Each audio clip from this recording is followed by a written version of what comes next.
आत्मीय भाइयों और बहनों, आपको पुस्तक 21वीं सदी के लिए हमें क्या करना होगा, लेखक श्री राम शर्मा आचार्य पढ़कर सुना रहे थे आपको। आइए सुनते हैं पृष्ठ 64 से तीर्थ प्रक्रिया का पुनर्जीवन।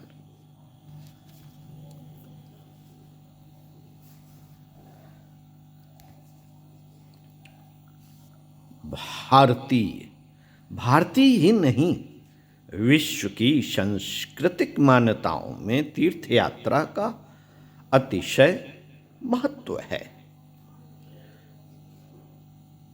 यरूशलेम, मक्का, बोधगया, सारनाथ आदि तीर्थों की यात्रा के लिए उन मतों के अनुयायी दूरवर्ती क्षेत्र तय करके उन केंद्रों में पहुंचते और अपनी श्रद्धा को सघनता का परिचय देते हैं। भारतीय धर्म में तीर्थ यात्रा की महिमा और गरिमा का असाधारण प्रतिपादन हुआ है। इसलिए असंख्य तीर्थयात्री इस प्रयोजन के लिए असाधारण मात्रा में समय, श्रम और धन का नियोजन करते हैं।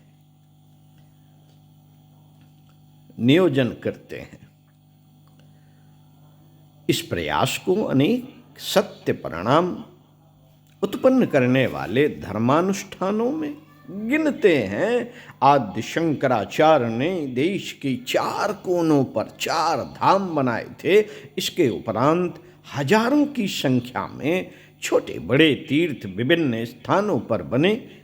उनके कारण समीपवर्ती क्षेत्र के लोगों को भाव संवेदनाएं चरितार्थ करने के अवसर मिले। इन दिनों विकृतियों ने कोई क्षेत्र अछूता नहीं छोड़ा, तीर्थ प्रयोजन भी नहीं। तीर्थ यात्रा का महत्व एवं पुण्य फल इस तथ्य पर आधारित है कि वह धर्म प्रचार की पदयात्रा का रूप लेकर जन जन से संपर्क साधे और उसका नेतृत्व करने वाले विचारशील जनजीवन में समझदारी, ईमानदारी एवं बहादुरी जैसी सत्प्रवृत्तियों को उभारने की महत्वपूर्ण भूमिका निभाए।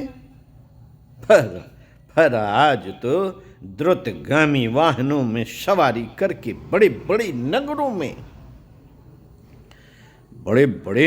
में अवस्थित भव्य देवालयों की दर्शन झांकी करने, जलाशयों में डुबकी लगाने और पूजा पत्री करने मात्र जैसी लकीर पीटकर लोग अपने कर्तव्य की इतिश्री मान लेते हैं और खीज, निराशा, निरर्थकता जैसी भावनाएं लेकर वापस लौटते हैं। धक्का मुक्की और फैली हुई गंदगी के अतिरिक्त और कोई वस्तु बाद में स्मरण नहीं रहती। यह कैसी तीर्थ यात्रा साथियों, यह कैसी तीर्थ यात्रा।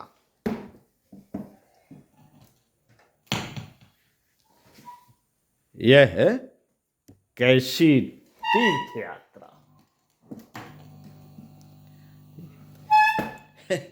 यह कैसी तीर्थ यात्रा साथियों। इतने भर से पुण्य फल कैसे आकाश से बरसेगा, और पापों का क्षय होने जैसी मान्यताओं को किस आधार पर प्रश्रय मिलेगा। भूल सुधारनी पड़ती है, भटक जाने पर ये राह बदलनी पड़ती है। अच्छा हो, तीर्थ यात्रा संबंधी प्रचलन में हम नए सिरे से विचार करें और परिवर्तन करें तथा देखें कि उस परिभ्रमण के साथ कहीं लोक मंगल जुड़ा है या नहीं। धर्म प्रचार की पद यात्रा के पुराने प्रचलन में अब यह अंतर हो सकता है कि उसे विनोबा जी कि सर्वोदयी पदयात्रा स्तर की उपयोगिता से समन्वित किया जाए।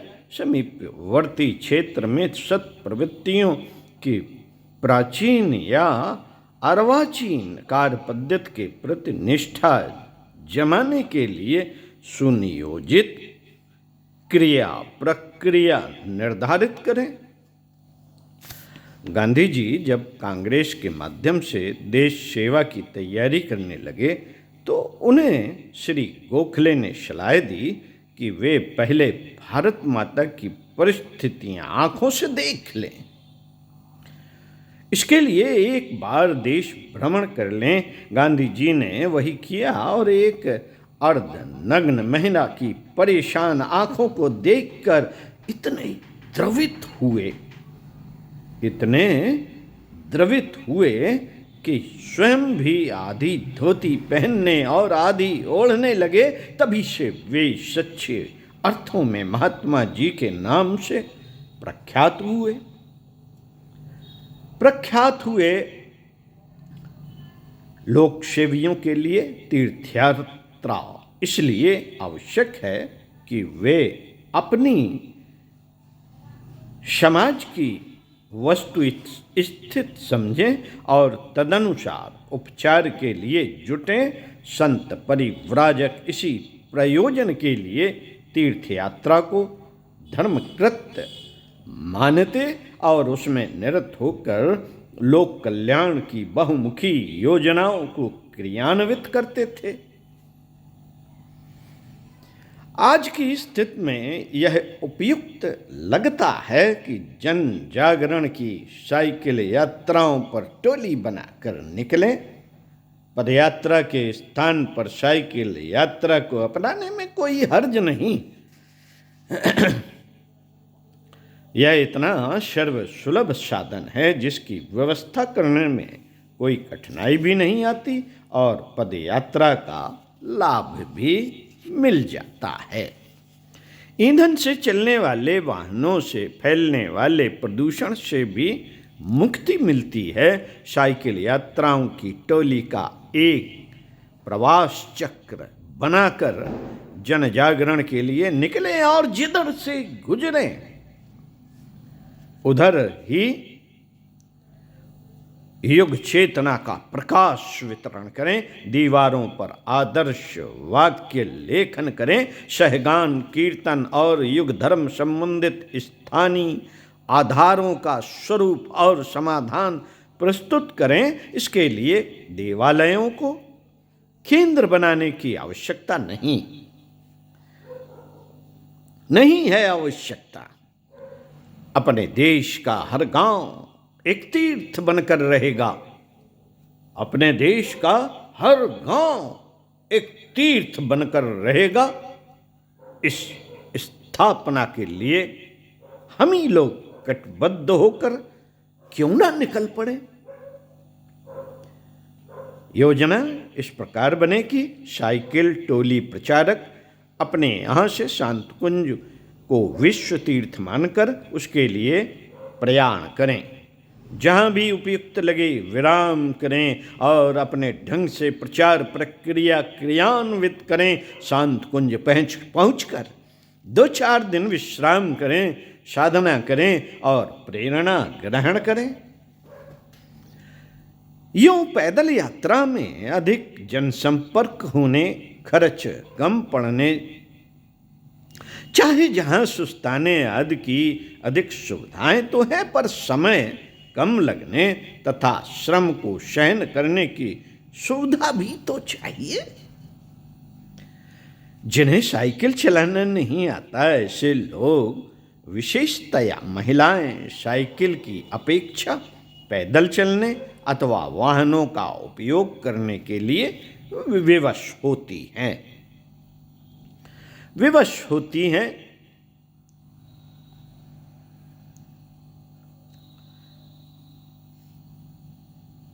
पर औसत व्यक्ति के लिए जिन्हें चलाना आता हो, उन्हें साइकिलों की टोली बनाकर निकलना ही सुविधाजनक होता है। साइकिलों की 2-3-4 की टोली ही पर्याप्त है। एक भारवाहक रिक्शा भी साथ में होना चाहिए।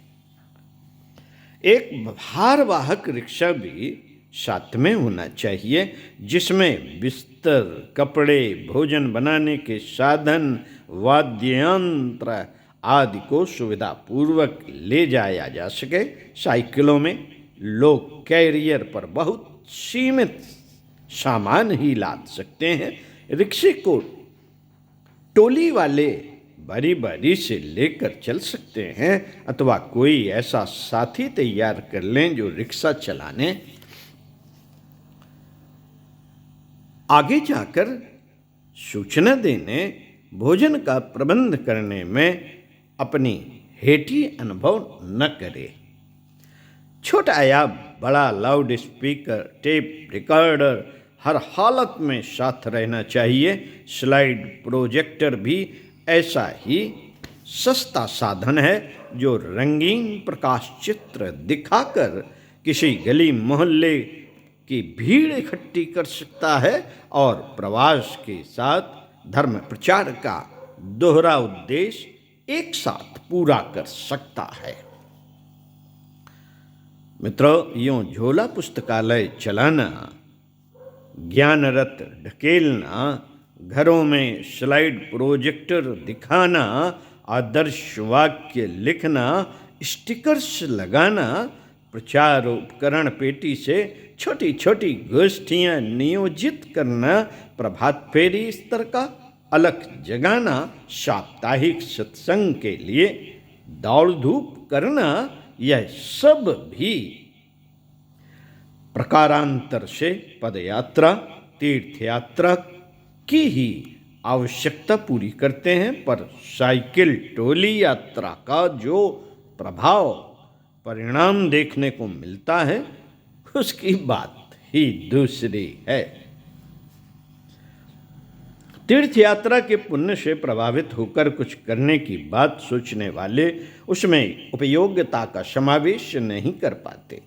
वे नर्मदा परिक्रमा, गोदावरी परिक्रमा, गंगा परिक्रमा, किसी तीर्थ या क्षेत्र की परिक्रमा कर लेने भर से भी मन को संतुष्ट कर लेते हैं।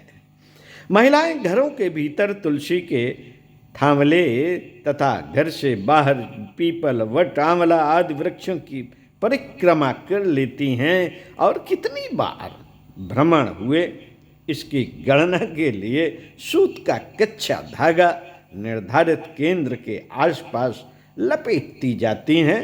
इन चिन्ह पूजाओं को देखकर अभी भी यह अनुमान लगाया जा सकता है कि उस महान परंपरा की स्मृति तो किसी न किसी रूप में लोग अपनाए हुए ही हैं।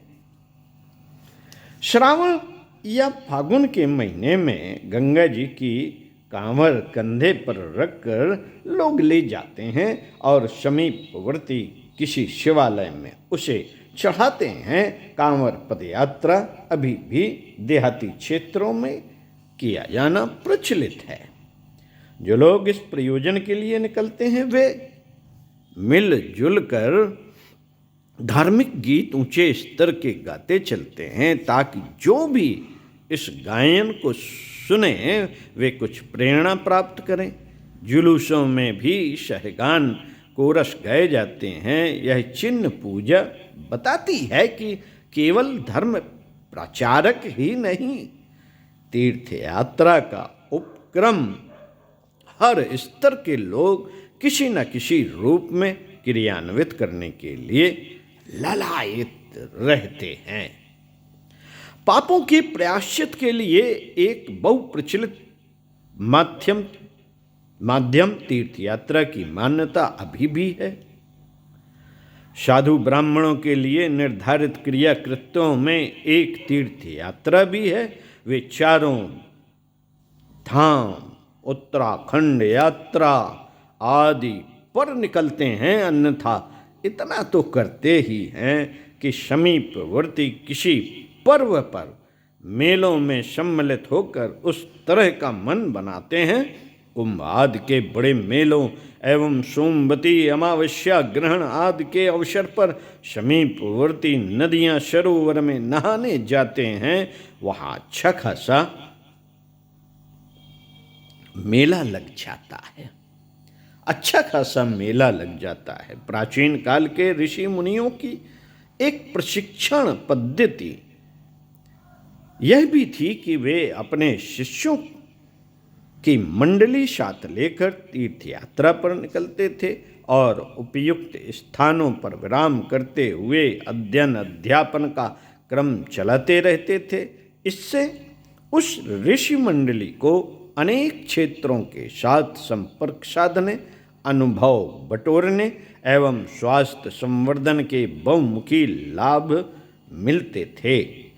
पदयात्रा स्वास्थ्य संवर्धन का एक अति सरल और महत्वपूर्ण माध्यम माना गया है। उन दिनों तीर्थवासियों को यह लाभ अनायास ही मिल जाता था। अभी भी लोग पर्यटन परिभ्रमण के लिए निकलते हैं। छुट्टी के दिनों में छात्रों, किसानों एवं दूसरे लोगों को पर्यटन परिभ्रमण के लिए विशेष सुविधाएं मिलती रहती हैं। एक प्रकार से पर्यटन एक उद्योग भी बन गया है, जिसमें अनेक श्रमिकों, व्यापारियों एवं वाहनों आदि को की कुछ कमाई कर लेने का अवसर मिलता है। यह सब प्रयोजन प्राचीन काल की उस तीर्थ परंपरा का ही स्मरण दिलाते हैं, जिससे अनेक को अनेक प्रकार के प्रत्यक्ष एवं परोक्ष लाभ उठाते रहने का अवसर मिलता था। 21वीं सदी की युगांतरी चेतना का संदेश सुनाने एवं वातावरण बनाने, उत्साह उभारने के लिए उसी प्राचीन परंपरा को अब नए ढंग से नए कार्यक्रम के साथ प्रयुक्त करने की योजना बनाई गई है, जिसे अपनाकर प्रचारकों और विचारकों ने यहाँ के जन समुदाय एवं वातावरण को उच्च स्तरीय बनाने में असाधारण सफलता अर्जित की है। उसे पुनर्जीवित करके उद्देश्यमय तथा सार्थक बनाने का ठीक यही समय है। मित्रों, साइकिल टोलियों का प्रवास कार्यक्रम अपने चुने हुए क्षेत्र में किया जाए, ताकि सर्वथा अजनबी क्षेत्र के साथ संपर्क साधने में, यात्रा संबंधी तथा लोगों का सहयोग पाने के संबंध में असाधारण कठिनाई का सामना न करना पड़े। उचित निर्धारण में अपेक्षाकृत कम कठिनाइयों का सामना करने की संभावना रहती है। कभी प्रचलन यह भी रहा है कि देवालयों, धर्मशालाओं का निर्माण विशालकाय धर्म प्रचार केंद्रों के रूप में ही किया जाता था। वहाँ दान दक्षिणा के रूप में खाद्य पदार्थों आदि का भी संचय रहता था, ताकि प्रचारकों को कम से कम असुविधाओं का सामना करना पड़े। तब धर्म केंद्र और तीर्थ यात्रा प्रयोजन दोनों एक दूसरे के साथ अत्यंत सफलतापूर्वक जुड़े हुए थे। अब वह समय न जाने कब आएगा, इसकी प्रतीक्षा करनी पड़ेगी। अब तो सिर्फ चिन्ह पूजा की मनोरंजन प्रक्रिया ही सर्वत्र हावी है। परमार्थ किसी को सूझता ही नहीं। देवालयों में मनोकामना पूर्ण करने के लिए जाना या सस्ती वाहवाही लूटने के उद्देश्य से धर्म स्थानों का निर्माण करवाना, बस यही सब होते देखा जा रहा है। अब नए सिरे से ऐसे नए धर्म स्थानों को बनाने की आवश्यकता अनुभव की जा रही है, जो तीर्थ यात्रा आंदोलन के साथ सघन रूप से जुड़े हुए रहें, जहां धर्म प्रचारकों को ठहरने की, भोजन की और लोगों को एकत्रित कर लेने की तीनों ही सुविधाएं उपलब्ध रहें। अगले दिन हर गांव कस्बों को ऐसे ही धर्म संस्थानों की आवश्यकता बड़ी संख्या में पड़ेगी, भले ही वे आर्थिक असुविधा की स्थिति में झोपड़ी, खपड़ैल, टीन सेट, चौपाल, सघन वृक्ष के उद्यान जैसे ही आच्छादनों की सहारे बना लिए जाएं। अपने तीर्थयात्री अब वह प्रयत्न भी करेंगे कि जहाँ ठहरे वहाँ किसी न किसी रूप में एक प्रबल प्राण वाले तीर्थ आच्छादनी की स्थापना करें, भले ही उनके कलेवर सस्ते साधनों से बने हुए ही क्यों ना हों। एक प्रांतीय परंपरा यह भी थी कि घर से एक एक रोटी संग्रह करके तीर्थयात्रियों की भोजन व्यवस्था जुटा ली जाती थी। किसी पर अधिक भार न पड़ता था, बनाने पकाने का झंझट भी नहीं रहता था और देने वाला यह अनुभव करता था कि उसने भारतीय धर्म में सर्वोत्तम स्तर के माने जाने वाले कार्य में सहयोग दिया। अब से जहाँ संभव होगा वहाँ शांत कुंज की साइकिल यात्राएं इस परंपरा को पुनर्जीवित करने का प्रयत्न करेंगी। जहाँ संभव न होगा वहाँ मंडली के साथ रहने वाले भारवाहक रिक्शों में वे सभी साधन लदे रहेंगे जो यात्रा अवधि में भोजन, वस्त्र, प्रचार उपकरण आदि के रूप में आवश्यक होते थे। जहाँ भी प्रज्ञा केंद्र हैं, छोटे बड़े संगठन बन चुके हैं, वहाँ समय समय पर तीर्थ यात्रा निकालने का प्रयत्न चलाना चाहिए। साइकिल, रिक्शा आदि उपकरण एक बार पूरी तरह संग्रह कर लिए जाएं तो टोलियों में जाने वाले ढपलियों को बजाते हुए नए मार्ग से जाने और नए मार्ग से लौटने का उपक्रम बनाएं और प्रबंध ऐसा करें कि तीर्थ प्रक्रिया वर्षा को छोड़कर अन्य महीनों में बराबर चलती रहे। जहाँ इतना प्रबंध ना हो रहा हो वहाँ अपने पड़ोसी की साइकिल मांगकर वर्ष में 1 से 2 बार तो टोलियाँ निकाल ही सकते हैं।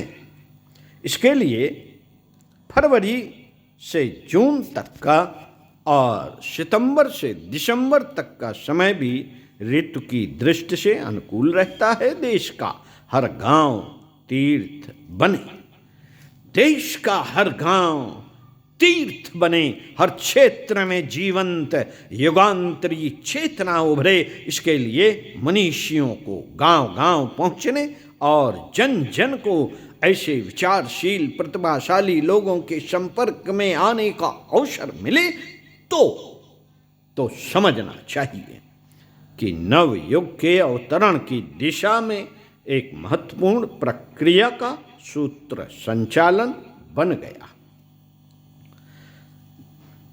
जहाँ कोई बड़ी तैयारी नहीं है वहाँ पूर्व योजना बनाने तथा इस संबंध में अब तक प्रशिक्षण प्राप्त करने का अवसर नहीं मिला है, वहाँ पूर्व कथित उपाय यह है कि अपने यहाँ से हरिद्वार चल पड़ने की योजना बनाई जाए। रास्ते में वाक्य लेखन, दीप यज्ञ, सहगान कीर्तन, प्रवचन, साहित्य विस्तार, स्टिकर लगाने आदि कार्य करते हुए शांत कुंज पहुंचा जाए। वहाँ 2-4 दिन विश्राम एवं नए प्रशिक्षण का लाभ प्राप्त करते हुए दूसरे रास्ता से घर वापस लौट जाया जाए, ताकि जाने में अलग और लौटने में अलग गांव से संपर्क सध सके। इसके अतिरिक्त यह भी हो सकता है कि अपने इलाके की एक परिधि बनाकर उसके हर गांव के साथ संपर्क बनाने का काम हाथ में लिया जाए और निर्धारित परिक्रमा पूरी की जाए। इमारतों, मंदिरों, जलाशयों तक तीर्थ यात्रा को सीमित न करते हुए उस क्षेत्र को ही एक जीवंत तीर्थ मान लिया जाए और उसकी अभ्यर्थना नवचेतना संचार द्वारा की जाए। अगले दिनों जनशक्ति ही समस्त समस्याओं का समाधान करेगी। राजनीतिक, सामाजिक, आर्थिक, धार्मिक, पारिवारिक उत्थान एवं अनीत उन्मूलन, सत्प्रवृत्ति संवर्धन जैसे कार्यक्रमों में जो लोग निरत होंगे उन्हीं के हाथ सुदृढ़ और सुनिश्चित नेतृत्व अनायास ही आ पहुँचेगा। सेवा के बदले श्रद्धा उपलब्ध करने वाले ही संसार का नेतृत्व करते और महामानव बनते रहे हैं। वातावरण बदलने में भी उन्हीं को सराहनीय श्रेय मिला है। इस साधना को संपन्न करने वाले स्वयं लाभान्वित होंगे और अपने संपर्क क्षेत्र को भी लाभान्वित करेंगे।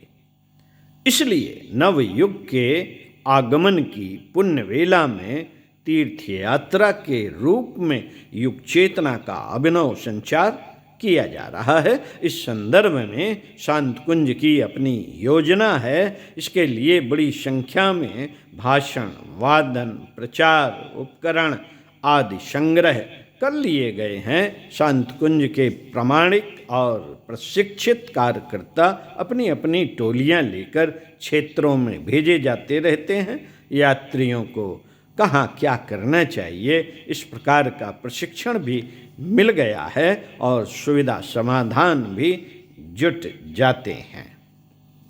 कार्य विस्तार के साथ यह संख्या लाखों तक पहुंच सकती है और समूचे विश्व को अपना कार्य क्षेत्र बना सकती है। ओम शांति। साथियों, अगले वीडियो में इसी पुस्तक के पृष्ठ 73 से पढ़कर सुनाएंगे सृजन शिल्पियों का समर्थ शिक्षण। तो साथियों, सुनते रहिए कुछ अच्छा और पढ़ते रहिए 21वीं सदी के लिए हमें क्या करना होगा।